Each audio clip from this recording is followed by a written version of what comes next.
May 17th Morning Devotional. The principle of love in the law. We love Him, because He first loved us. 1 John chapter 4 verse 19. There is no evidence of genuine repentance unless it works reformation. If he restore the pledge, give again that he had robbed, confess his sins, and love God and his fellow men, the sinner may be sure that he has passed from death unto life. When, as erring, sinful beings, we come to Christ and become partakers of His pardoning grace, love springs up in the heart. Every burden is light, for the yoke that Christ imposes is easy. Duty becomes a delight, and sacrifice a pleasure. The path that before seemed shrouded in darkness, becomes bright with beams from the Sun of Righteousness. The loveliness of the character of Christ will be seen in His followers. It was His delight to do the will of God. Love to God, zeal for His glory, was the controlling power in our Saviour's life. Love beautified and ennobled all His actions. Love is of God. The unconsecrated heart cannot originate or produce it. It is found only in the heart where Jesus reigns. We love, because He first loved us. 1 John chapter 4 verse 19.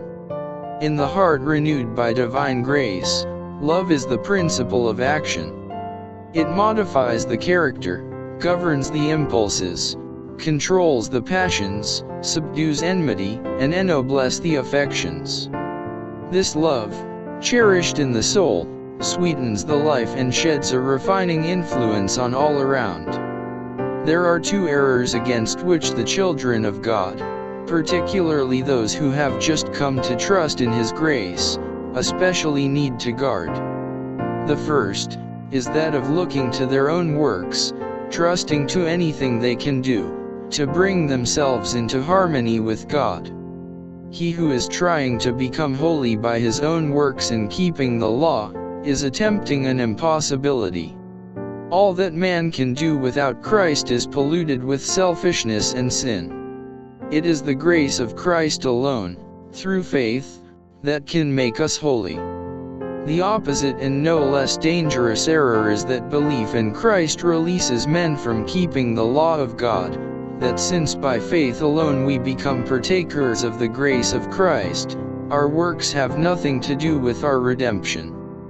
But notice here that obedience is not a mere outward compliance, but the service of love. The law of God is an expression of His very nature, it is an embodiment of the great principle of love, and hence is the foundation of His government in heaven and earth. If our hearts are renewed in the likeness of God, if the divine love is implanted in the soul, will not the law of God be carried out in the life?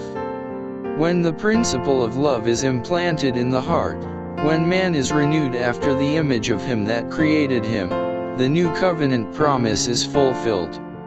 Obedience, the service, and allegiance of love, is the true sign of discipleship.